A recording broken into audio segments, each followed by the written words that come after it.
up, everybody? Welcome back to another episode of The Real Heroes Show. Cory and Nick with you here today, and we are going to review and break down DC's new animated Injustice film. We are going to be talking spoilers, so if you haven't seen the movie, get the hell out of here. Nick, how are you today? Doing well. Doing well. Yeah, it's Wednesday, which was normally our Marvel animation slot, and we just can't get away from animated superhero stuff. Yeah. It seems. And this is kind of like a what if type movie, right? Essentially, yeah. I mean, for the most part. So we're on brand for our Wednesday video with this. Again, there will be spoilers. So you have been warned again. We're moving towards 1,000 subscribers. That's our new goal. We need your help to do so. So before we even dive into this, if you guys just go ahead and move your cursor over that subscribe button, go ahead and give it a click. We would greatly appreciate that. This movie is based off of the very popular video game series with DC and NetherRealm Studios, which is the makers of the Mortal Kombat stuff. So interesting to see a video game get adapted into a movie, but nonetheless, Here we are. Nick, I'm curious. We haven't really talked about it much. What are your thoughts on this one? Well, I think it was an interesting take. I played the first Injustice, didn't play a lot of the second one, and I didn't read the graphic novel. I've always wanted to. I know quite a bit about it. I think the interesting point of what they did here, I was hyped to up to this point, and one of the things about this adaptation, because I think runtime's about it's about 75 minutes, maybe. Yeah. Around there. It's the credits right around the 75-minute mark. Yeah, and part of me wanted it to be longer because a lot of it felt so rushed. It did. It felt very fast paced, and I would look at the time of where the movie was at and be like 30 minutes. I'm like, oh man, we're 30 minutes already. This is where we're at story wise, and then 45 minutes. Oh man, and I kind of figure it's going to be wrapping up soon. And and again, there's parts of it I wish they were more fleshed out, and I think what this does is it takes away from the characters in Injustice from the games. And again, I know from what there's like a afterwards video thing with the director, the producer, and the screenwriter asking questions about them taking this idea and making a movie out of it, which I guess we could talk a little bit more about in a moment, but I think it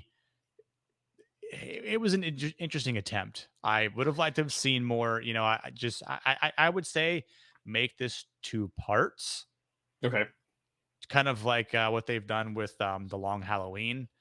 Yeah, you watched that recently. I right? watched part 1 and really, really enjoyed it. And I've seen most of the DC animated movies. Mm-hmm. Quite recently too. I've watched some of them again that I've already seen, but HBO Max is a gift for all that stuff. It really not is. A subscriber. Everything on there. It kind of makes it worth it, to be honest, if you're a big DC fan. Yeah. This wasn't my favorite DC animated flick either. I thought that animation wise, this was not the best. There were other animated movies that I liked far more from an animation perspective.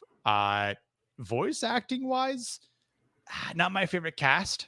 I like one of my favorite cast lineups is from Justice League Dark Apocalypse War. Okay.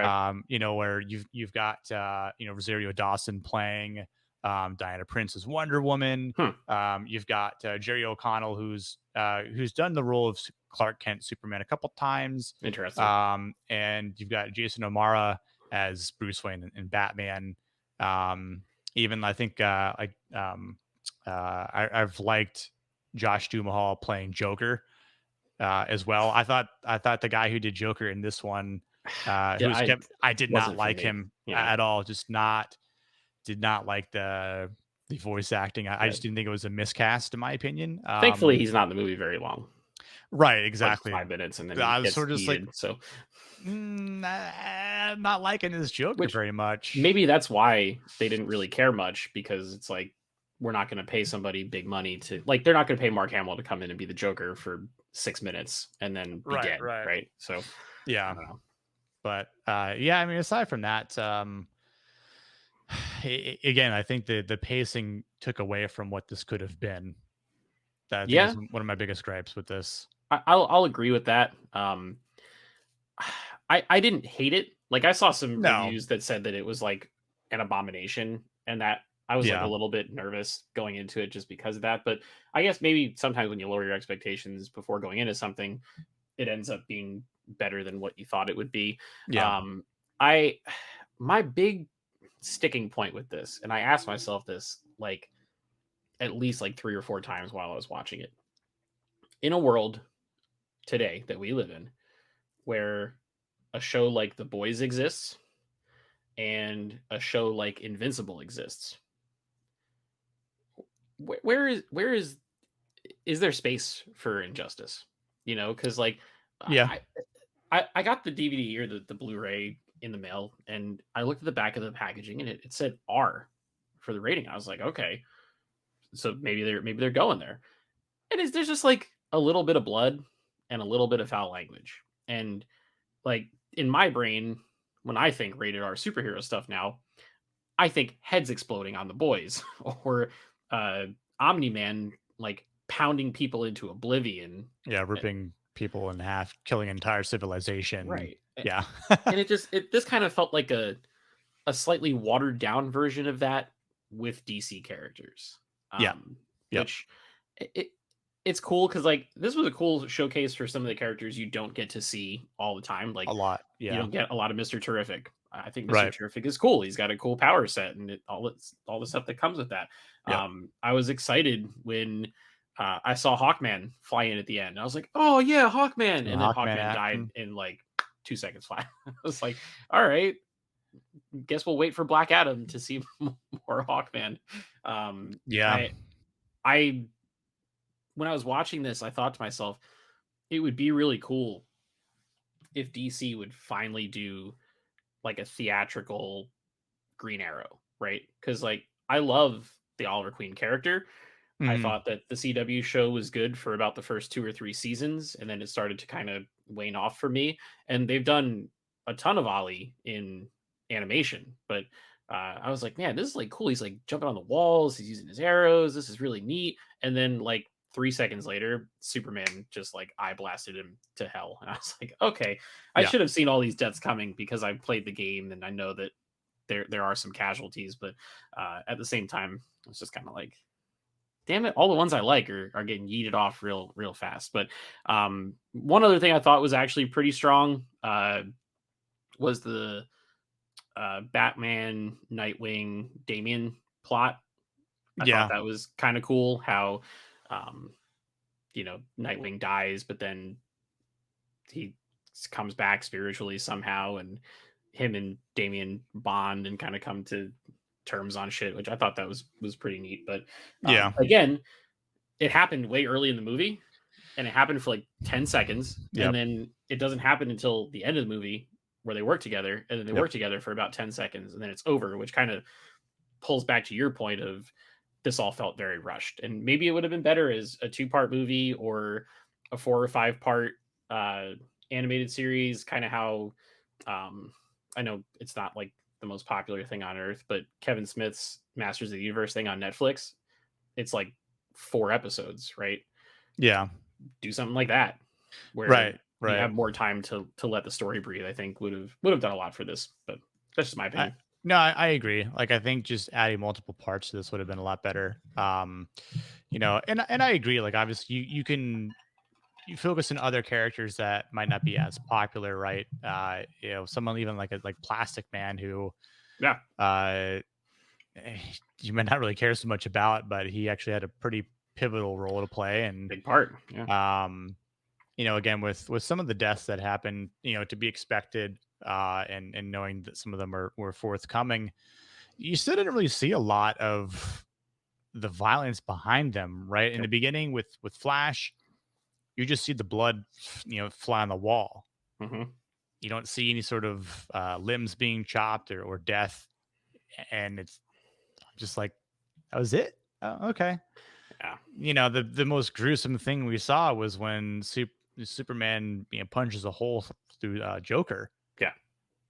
Aside from that, even with Hawkman getting his head smashed in by his own mace, Cyborg getting his limbs ripped apart robotically to his faceplate being ripped off. Right.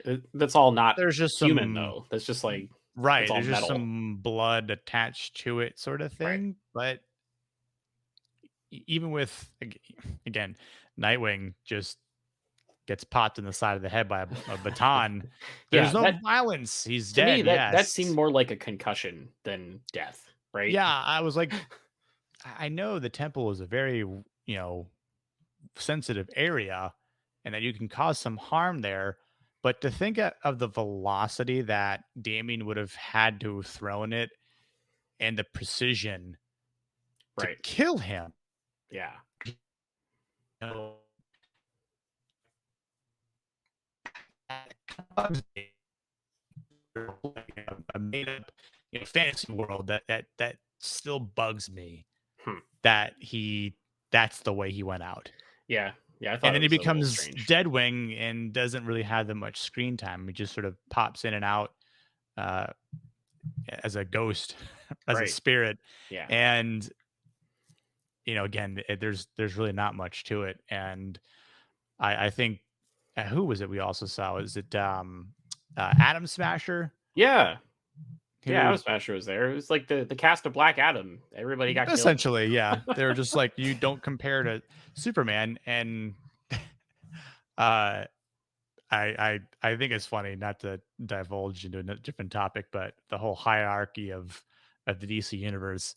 Listen, Superman whipped Black Adam's ass numerous times in the comics.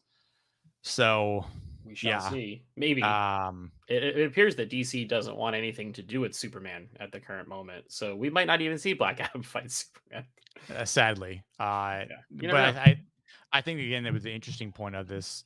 There's a lot that story wise, and a lot of what they said in the afterwards was the things that they put Superman through, and I think that could be an entirely separate video for the sake of that. And I think that was one of the like again it's a what if scenario. Hmm. Um, I remember when the game first came out, it was just this unheard of. Oh my god, this isn't really who Superman Right. is or was.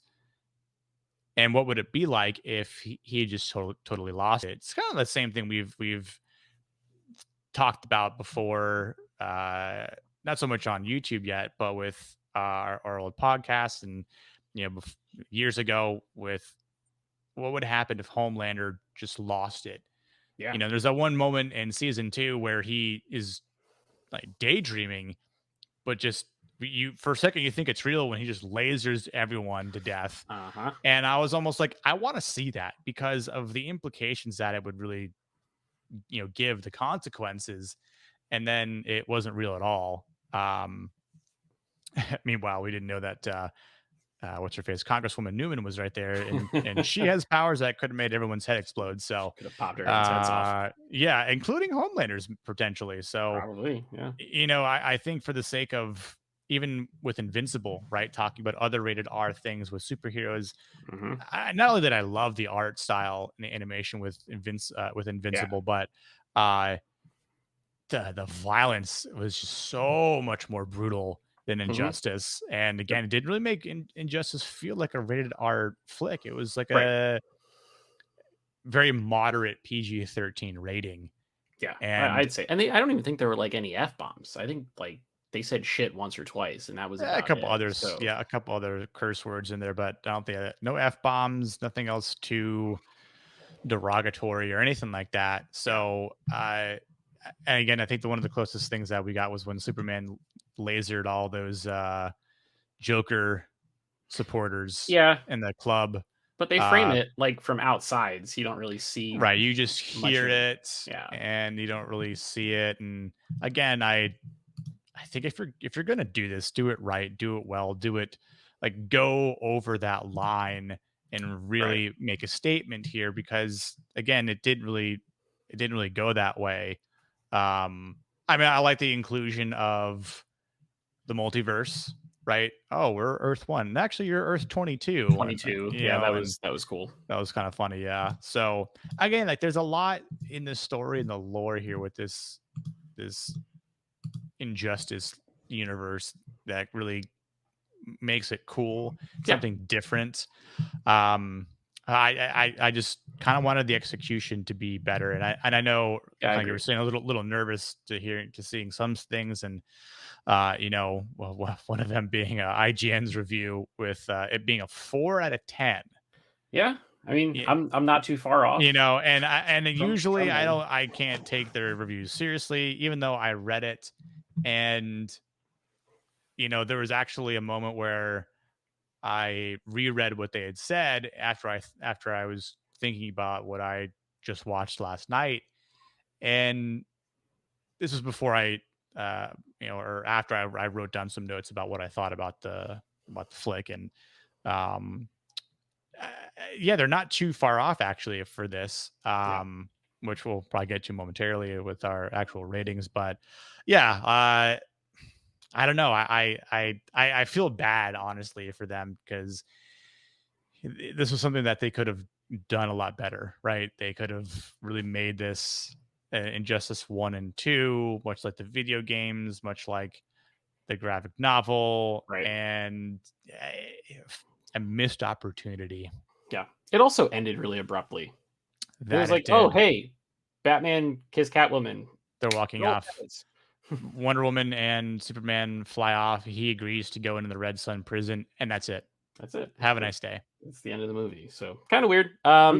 But I mean, I don't feel like I wasted an hour and 15 minutes of my time. Yeah, like I didn't feel bad for myself, but like that was a total shit show. What else was I gonna do with myself? So, I um, yeah, yeah, for me, it's a 5 out of 10.